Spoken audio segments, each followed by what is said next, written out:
Hi everyone, I'm Airier, and today we're going to be checking out a Warhammer 40K mini episode, Davik Thune vs. the Droids by a fan with too much time. Now that means, yeah, we are going to get the chapter master of the Crimson Razors, and yeah, I finally got the name right. I'm going to now go back to referring to them as the Red Team because I'm me. I realize I will do it eventually without realizing it. I'm just going to keep going unintentionally now because at least this way it's on purpose. So him v. Droids. Oh, hell yes. This is what I was really looking forward to. Just the absolute carnage a Space Marine captain, a chapter master, could just wreck on a horde of droids. Because this is probably going to be, there's a word for what this would be that I don't think YouTube would like. And I am looking forward to this. So if you haven't already, there's a link below to the original video. Hit it up and let's get started. Yeah, the abbreviation for his name is a little odd, but sure, why not? Afwa, cannot do abbreviations well, apparently. And we're back to the glowy words. At least they're going faster now, so it's actually a lot better. I like that. Mini episode. Sorry, this is...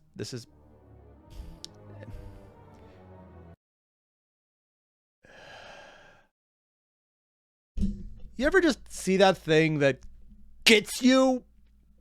Individual letter fallen is what gets me. If it was an entire section or maybe entire words, if it was large words, that'd be one thing. But individual letters for every single word, I'm just sitting here going like, this is the definition of triggered. And it is rage-inducing.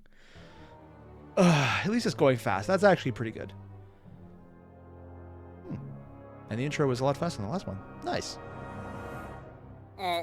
It's at 56%. Oh, we're going straight to the droid droid side. At the command station. Admiral Borvant's mind frenzied silently behind his hyper-diffracting eyes, the sensory spheres vibrating in his alien skull as he watched the myriad screens being projected before the command chair. He had to deal with so many evolving situations, and he knew he had to make decisions quickly, but there were so many factors, and running so is probably the many best of one them in his favor. His flagship, the Confederate Pride, was nearly the equal of the Malevolent, and his own fleet was one of the largest in the entire Separatist alliance. He had been tasked by Count Dooku with defending Raxus Secundus itself. He was not only What time does this take place on? Let's see. When Anakin and Jedi do battle at Axum, Davik Thune and Primarily dealing with an entirely different... Okay, so this is during the Battle of Axum. I thought for a second, because if it's on Axis... Axis, different planets, same system? Maybe, I don't know. Either way, though, it's pretty cool that they actually have just the droid fighting. I thought they were just all gone from the system. Nope, apparently this is the cleanup. Defeated, the Sistine Admiral was undefeatable. The Republic would never even dare an attack here. That failing government was ever on the defense, ever scrambling to secure their own holdings. Intentionally, though, because the guy in charge likes it that way. The Confederacy would be safe here under his care till his death in the far future. Are you sure it's far? All of these things were true, and yet... I give it maybe 20 minutes. Now it's at 50%. Said the droid. The Admiral blinked. How long had he been thinking? He needed to be making decisions, but the factors, so many factors. Okay, order the 8th Battle Group to move to Point Delta and... The Admiral started to say. Battle Group 8 has been destroyed. The droid interjected. The Admiral blinked again. So that's how they're going to show it. Instead of jumping in and showing the Space Marines fighting and basically getting a taste of what the all-out carnage is, we're going to see the other end of it. We're going to see similar to how we saw the Jedi initially fight against Shadows and just seeing the Jedi being cut down in the initial boarding actions. We're going to see that with the droid now from this perspective, even further removed. We just see how they're tearing them apart. So he's... God damn it, fan. You're actually saving the over-the-top violence and combat glory that is a bunch of really high-end Space Marines till later. Maybe in this video, maybe in this story, I don't know. But it's probably not going to be the big attraction here. It's going to be showing how they're whittling them down more than anything else. And by whittling, I mean whittling for a Space Marine. For anyone over here, this would be more along the lines of absolute and utter annihilation. So, basically like what a Space Marine is actually supposed to be doing. Rather than entire internal war against traitor type thing. Yeah. And began reassessing. Fine. Combine whatever is left with the 5th and 4th Nothing? battle groups and send them to Point Are they Delta also to dead? begin clearing the enemy to create a forward alive? rallying point. We droid have to dead is? prepare for General Grievous's Right? reinforcements. What do you call that? Have for the a droid? reserves from the other hemispheres converge on us and begin assaulting the nearest enemy flank, said Admiral Borvant. Also, vent sections E through Q into space. That ought to stop the enemy boarding party dead in their tracks, he added. He doesn't know about power Admiral, armor with it's not air really control. a boarding party. It's just one. Began the droid. Oh, it's Whatever just the it is, one. It won't deal with the vacuum of space well, so do it, the Admiral snapped. Honestly, it might make it Well, easier for him. shush. The droid said, Less resistance relaying against the stuff. orders and venting the sections. Good. Now have Battle Group 40 through 50 begin missile bombardment of that enormous... Admiral, the only battle group out of the ones you mentioned that is still responding to orders is 44. All other ships are Wait for drifting or destroyed. The droid informed. I love it. He even tried to say, it's only one. Oh my god, the droid is more on the ball than the Admiral, which, again, these droidicas, if they were ever given range, I have a soft spot for droidicas, even though they're literally the joke enemy that you're supposed to like, oh, they're cute, they're not too scary. I always got the impression that if they were actually allowed to be programmed fully and given head, they would be real. That's probably the wrong choice of words to use, but you know what I mean. Given their head in the term of a horse being allowed to run as they want, not anything else YouTube wouldn't approve of, they could be way more intimidating and scary. I'm looking at some specific droids in Star Wars may or may not still be canon lore that were murder droids who were very good at it because they decided to not F around. Yeah. But literally, the droidica has a better idea of what's going on than the commander, who's supposed to be listening and very much is just in his own head and ignoring him. I thought you said we were at 50% fleet cohesion, Oh, that's an ugly mug. the Admiral yelled. Well, we were, but now it's 43%. A lot of ships have just stopped responding to orders for some reason. The droid said. It's like they're being Also, taken over or on an destroyed. unrelated note, the intruder is still advancing. In fact, it's coming faster now. The droid Less air added. resistance. The Admiral groaned. He did not have time for this. Fine. You're gonna be Send dead in soon, so it commando doesn't really droids, matter. droidicas, and seal those sections off. I will deal with what is left later. Let me know when the intruder is destroyed. Otherwise, let me focus, the Admiral said. This enemy was a vicious... Oh, I love this. He's talking in his own internal monologue and out loud about how he needs to focus. But every time we drop into his internal monologue, he gets distracted by his own, well, I guess the term wool gathering about how he needs to focus instead of actually focusing. He's not actually focusing. I love this. It's literally showing him thinking about one thing while showing the audience the lie of it. It's kind of brilliant, which is probably how a lot of the characters in Clone Wars, the less serious ones, were designed. I'm assuming this is a less serious one because he's so built up, but he only has droidicas, who are more or less the easiest way to say this is not a serious player. If you have anyone else around you and your name isn't Grievous, you are not a serious player. You're a set piece. And that's the nice way I could put it. puzzle indeed. Each ship was a Titan, and they had split up, maintaining no particular He's formation, ignoring which was everything but wreaking what he havoc with preconceives. the logic centers of his tactical droids. Indeed, with so little knowledge of what each ship did in this alien fleet and their significance, it was hard to know which ones to single out for destruction. He's ignoring everything. He's literally ignoring everything. I love this. He already had it called out. Yeah, most of our fleet's already gone, and he's ignoring it. I love this. It's literally showing a complete blind sight. This is what it looks like.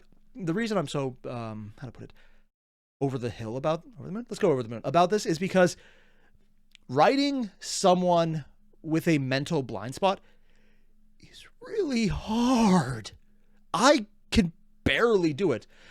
I can do it because I had to literally write an entire story that was nothing about that, and I literally was the entire thing about my master's, and it was just a pain in the ass to do. There's a reason I'm on YouTube rather than writing books. It's just much more satisfying, and honestly, more people see this. Yeah. Small goals. But more importantly,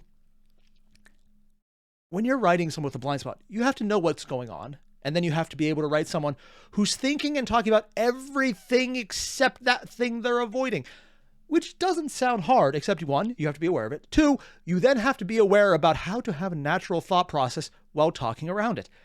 It's not easy because normally you're like, okay, I see this. It's obvious. They can just see all my ships are not responding. I should probably focus on why, and we're boarded. Oh, there's a boarding action and I'm about to die. What he's hearing, though, is there's one guy, fuck him. My ships aren't responding, but they're probably fine because they haven't blown up yet. So I need to figure out how to deal with their entire fleet, which is how his thought process is going, because he has a myopic vision right now on the overall naval battle. He's ignoring the fact that the naval battle is not going to happen because they've lost basically already. It's just being rubbed in. I like this. A lot of the moments where I just really like to gush about writing is when it's talking about how people are writing incorrect information. Right now, we're seeing someone with incorrect information, but because the droideka is there telling him what's actually there and we're watching him ignore it, we as the readers are, well, I guess listeners in this case, are shown how it's actually going, and we see the thought process failure. I love this. Sorry, just really good twists like this that are visible and obvious and you can tell, but don't come off as an idiot ball, are good, because he's there to basically have the long vision. He's playing the army he thought, or the navy he thought he was playing against. And even though there's new ships here and he doesn't know, and he's talking about how he doesn't know, it doesn't matter because he's still playing a naval battle, not, oh shit, this is a Marine boarding action and a single Marine is enough. I'm gushing, but honestly, it's very well done. Which was proving also difficult. The enemy ships were rugged and armed to a bizarre extent, wielding weapons that Borvant had never seen before. Still, he was confident that their sloppy assault would begin to buckle any Are they even assaulting you? now. His thoughts were interrupted as a loud thump sounded behind him, past the steel doors which led from the bridge into the rest of the ship. He ignored it, He's giving incredibly more stupid. orders before jumping again as it sounded off once more. He ignored the first one? Okay, before it's just myopic single tunnel vision. This is just stupid, though. What is that noise? Granted, tunnel vision. He demanded. Probably the intruder. The droid said. What? The Admiral blurted. Haven't the droidekas stopped it yet? He asked. The droidekas were destroyed seconds after encountering it. The commando droids are about to find it, though. Do you want to see? The droid asked. Oh, no. The Admiral sighed and yes. nodded his bulbous head sharply. On screen, he ordered. The droid complied, bringing up a hologram of the intruder, who was in the process of ripping and tearing its way through one of the It's bulkheads. just holding clone armor. The figure was a massive, armored monstrosity, 7.5 feet tall at least, and as bulky as a bull reek. And yet, for all that, the thing was agile as well, at least for its size. Each massive gauntleted hand was crowned by a long, burning claw at the tip of each finger. Ooh. Fingers which it was using to rend its way through the ray-shielded doors of his ship. The claws had fields of their own, fields which burst and frayed the power of the ray shield emitters like a child's finger might pop a soap bubble. Yep. Borvant grit his teeth, his huge brain pulsating as he tried to compute his options. I just realized what this character is. He's literally the meme about going, I have computed 10,000 calculations per second, and all of them are wrong. He's literally that meme right now. Great brain power put to doing the wrong thing completely. Oh my god. Then the commando droids I hope he's a arrived, canon character. hopping and leaping like Jedi as they began firing their blasters into the Space Marine's back. And doing The nothing? bolts sizzled and hissed, but did absolutely nothing to the bulky beast of a warrior. Yeah. He turned to regard them with mechanical contempt, tearing at the bulkhead twice more before spinning and lunging at the commandos. He's not even taking them seriously, I and he had really thought doesn't they need to. would be more agile. The Admiral mused as he watched the warriors' opening strikes. The acrobatic droids flipped and spun away with ease. And though there was a practice, a grace even, to the warrior's wide, arching sweeps, he was certainly no match for a Jedi when it came to swift movement. I'll give the dumbass Admiral a pass here. He's looking at this as if this guy's being serious. Right now, we are literally looking at the equivalent of, I'm assuming the chapter master at this point because he's in the title, having a leisurely walk. To quote one of the comments below, he's basically Alucard taking a walk. And by the sound of it, how it's described, he's putting even less effort, there's the words, into it. Because he's not even paying attention to the people shooting him, because they really are not entities. And if he's going slow, it's because he's barely trying. Oh, God. If this was like a new recruit who wasn't sure, maybe. And if we hadn't already seen what a new recruit-ish would look like and was able to keep up with a Jedi, yeah, I would believe this is a good example. But because who I'm assuming is the chapter master is being described as slow, it's because he's not even trying. It's the equivalent of rolling over in your sleep and going, ugh. And maybe comparatively slower than that. I love this. At least those were his thoughts before, in one sudden backhanded swipe, the warrior neatly bisected all of the jumping droids while they were caught in mid-leap. As the pieces of the droids fell all around the red and gold-clad warrior, they were just having fun with it. Understanding struck the genius alien admiral. Wow, how did he do that? And again, the reason I'm saying playing is because he already has the speed to tear apart them completely. The fact that he got them in one strike is literally just him basically going for an achievement at this point, and I love every second of this. He knew he was not doing the warrior justice. He had not missed, not truly. Every single swipe he had taken had been aimed towards making the attacking droids react with exactly that jump. Yep. Like dumb animals to the slaughter. Which he had corralled them and heard which was recording him. Glowing eye lenses somehow projecting a malice which struck Borvat just by bearing witness. So not only is he playing, he's playing for an audience, and he was aware of it because he met the camera. I wonder if there's actually the tech priest feeding him information just so he knows, or if it's just good instincts on his part. Could go either way.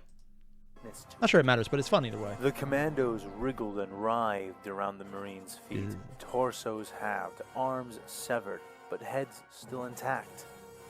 Without looking down from the lenses which watched him, the warrior lifted his foot and crushed one of them. Oh. The admiral flinched back, the anger, the raw hostility projected by the act enough to shock him to his core. Who were these people? What in the galaxy did they want? "Shut it off!" he ordered. Nothing happened. "Droid, did you hear me? I said shut off this monitor!" he barked.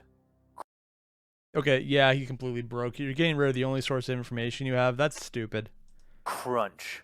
The warrior stepped on another commando, and another. How could he make killing droids look so brutal, seem so hateful? Borvat looked over at the B-1 manning the command console and saw it shivering and covering its photoreceptors. He has succeeded in intimidating AI. Yeah, that would be pretty effed up. "Blast you! Shut this off right now or I will have you scrapped for parts!" he bellowed. That's one of the reasons I like the droid. But I don't want to look at it! The droid squealed. Crunch. Crunch. "Do it!" the admiral insisted. They're so stupid, but I actually love these little guys. The droid muttered, peeking from between his fingers. Crunch. It shrieked, pressing a button almost at random. Instead of shutting the screen in front of the command chair down, it projected it as a larger hologram on the central emitter, depicting the massive, glaring Marine in high-definition, three-dimensional malice to the Oh, these guys are perfect. I wish the droidicas weren't so easily destroyed, just because they really just make every scene better. They really do. It's probably one of the highlights of the prequels for me. Entire droid bridge crew. Crunch. The crew screamed. "What are you doing, you bolthead? You're making it worse! I said shut it off!" The They're so roared, stupid, I love throwing it. his cane at the droid in question and knocking it on its head.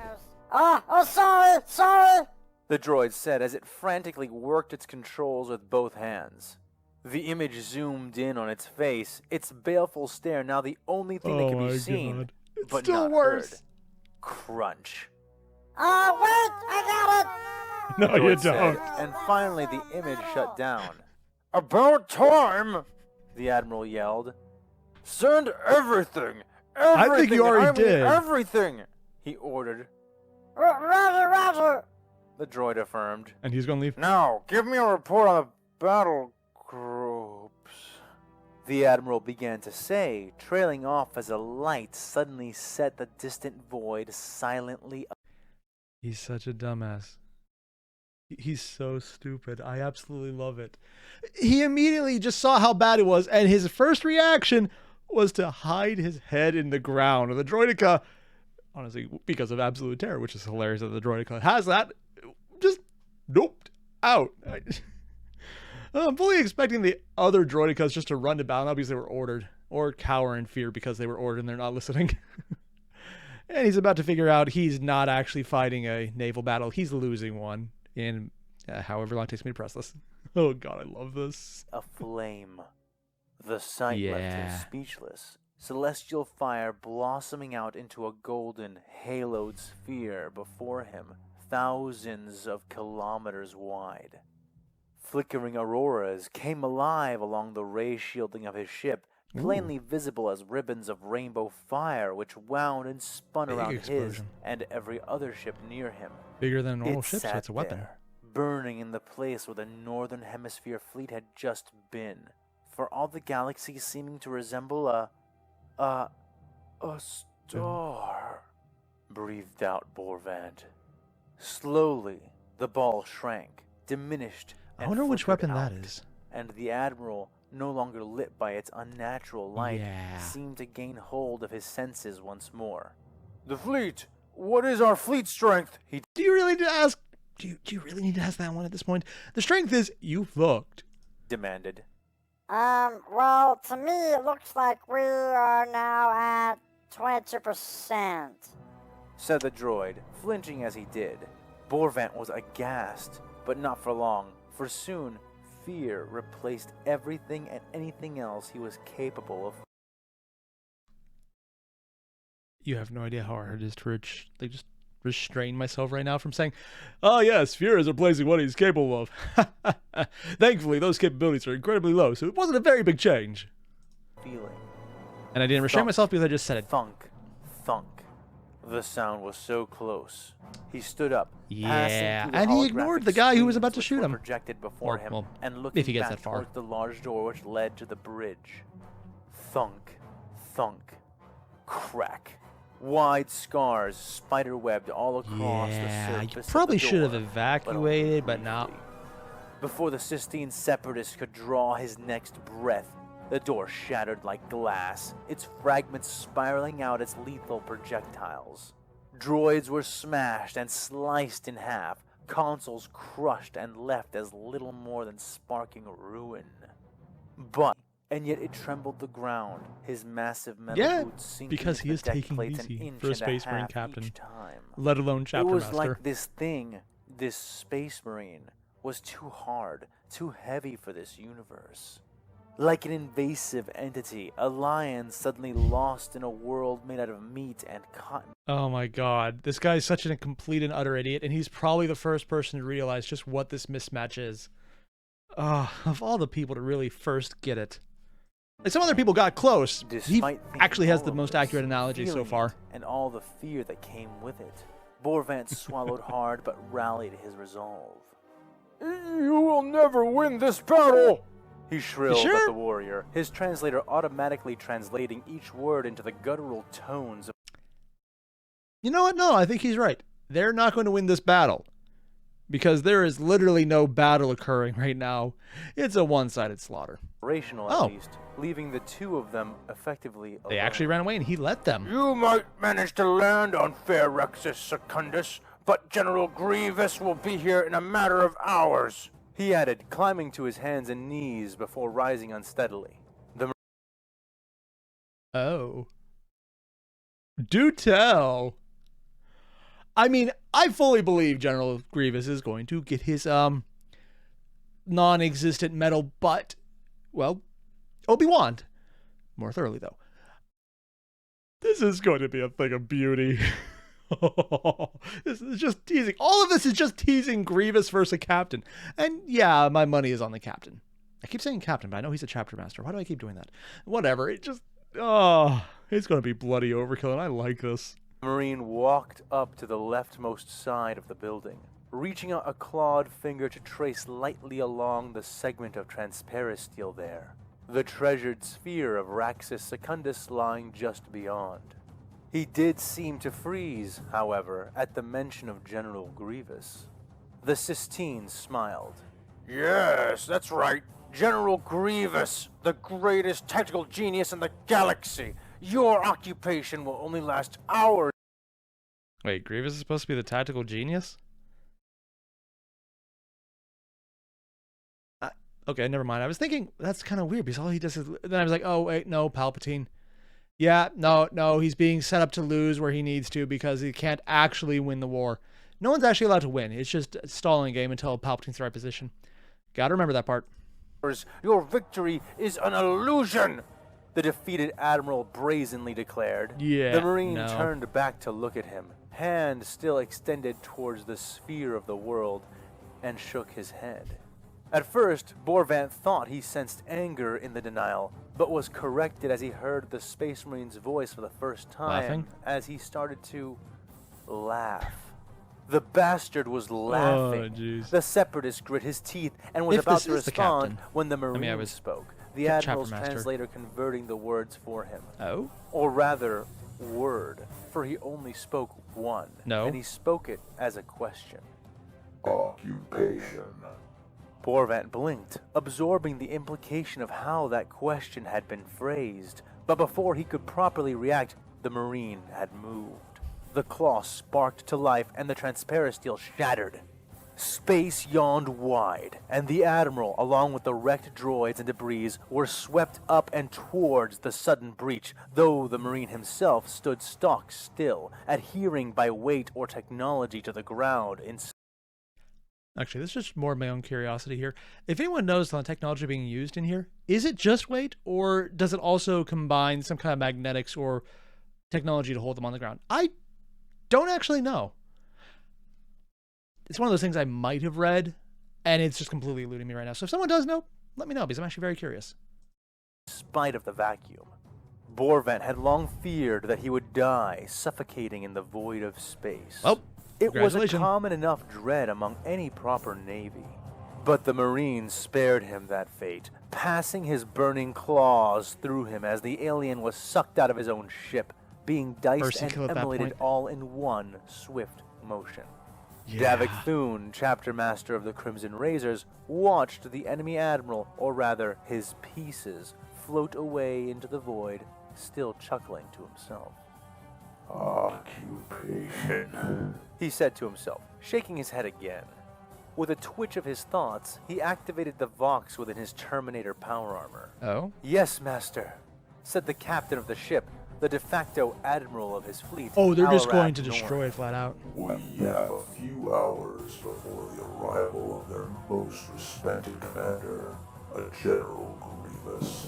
Let's ensure we give him something to properly grieve. Oh. He's making a joke about Grievous grieving.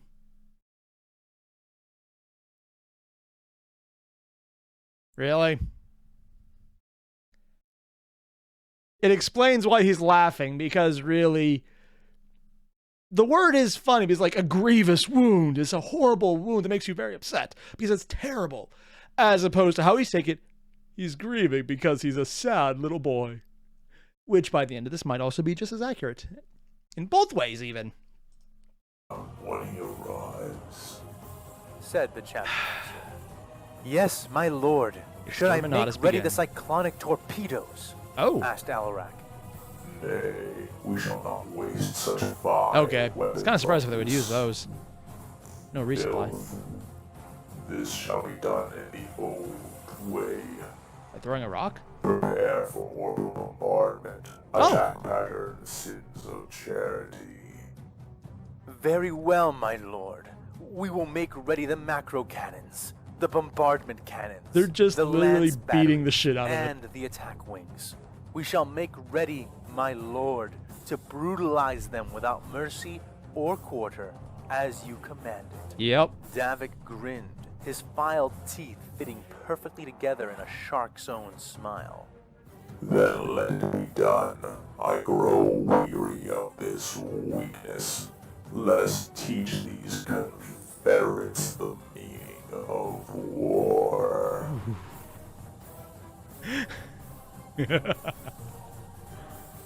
Ah, dude.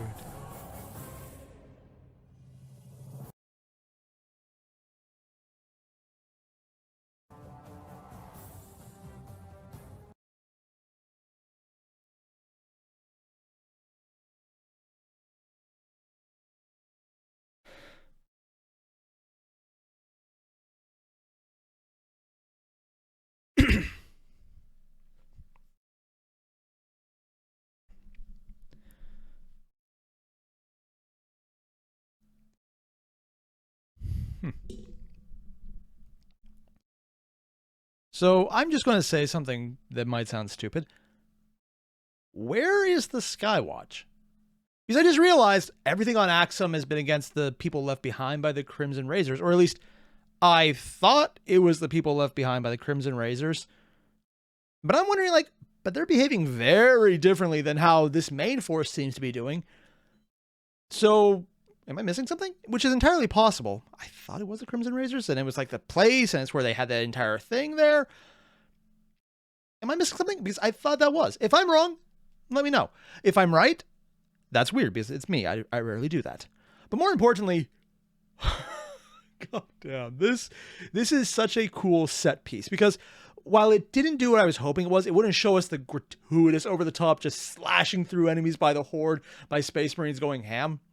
It did a good job to show what the disparity in power is between just the droidicas and just some of the extra commando droids versus a chapter master. Hey, I finally got it right on the first try. Definitely the first time I did that too. I like that because it shows more than anything else what we need to know. There is not a disparity. There is not a competition. It is literally just him having fun with it. He is going basically for a relaxing walk, and by his standards, it literally is a relaxing walk because there is no exertion there. That's why he was taking his time to just get them all in a line, just in one go. Because he's playing for the audience, because he was literally having fun. He wasn't trying to get the kill immediately because it was important. He knew they couldn't hurt him because their weapons are just not enough. So he just went for style points.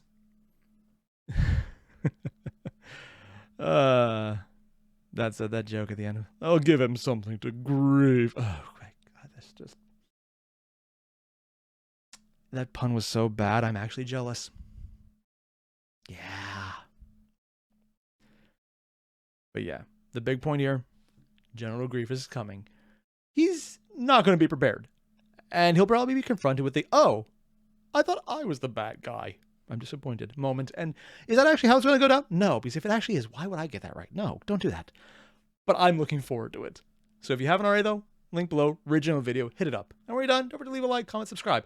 And if there's anything I missed that's important, let me know because there's so many cool things going on right here.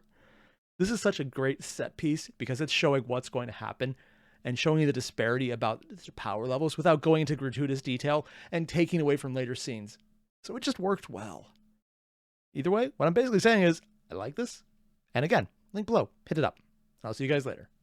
Adios.